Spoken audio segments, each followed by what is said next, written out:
Nuanced. Wow. Microsoft does it again. They acquire Nuanced Communications for $19.7 billion. Small chunk of change. Yeah. It's the largest after their purchase of LinkedIn. So they're dropping some big change out there. And what this kind of, in some respects, like when you read it, if you were kind of looking at this inside of the marketplace, you might think, well, this just doesn't really like apply to me as a consumer, right? Or maybe as a technologist, you'd say, well, Nuance, I kind of know of them. Like I hear they're kind of pretty big in healthcare, and they're working around like conversational AI in healthcare, but they're blowing up in enterprise as well.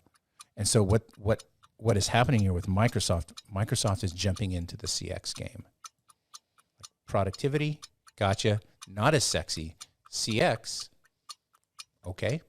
That's something we need to run with. So Nuance, they're the people behind Siri. Like they're players. Oh, wow. Yeah, that's huge.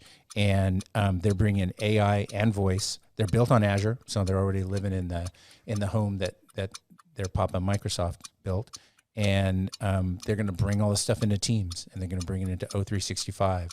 So not just conversational, analytics, but conversational AI. And they're already kind of leading in the conversational AI and the ambient solution space. So you think about Alexa, Google Home, all of that. This is actually really monumental. Oh, yeah. I think about, Microsoft has their Cortana, which is not nearly as popular as Siri or Alexa. Nope. But, or even OK Google, which is not even a name. It's just, that's Google. That's right. But yeah, it'd be interesting to see, how they could layer, if it stays Cortana or whatever, how they layer all of these things into that better CX play. And it's also just a testament to CX as a focal point, right? Customer experience as a focal point. Every organization right now, they're looking at CX. They're looking at, or they've been, right?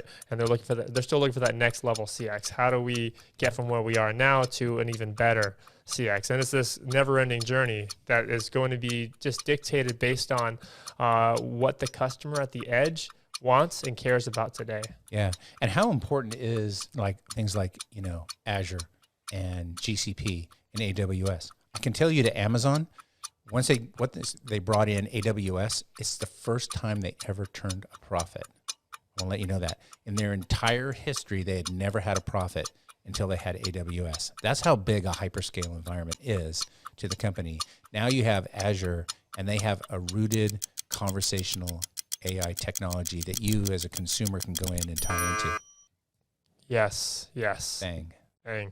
Now that's not to say you're going to wake up one day and say, we've arrived, we've adapted. It's a constant struggle and a constant battle to continuously adapt. We've adapted. We're there.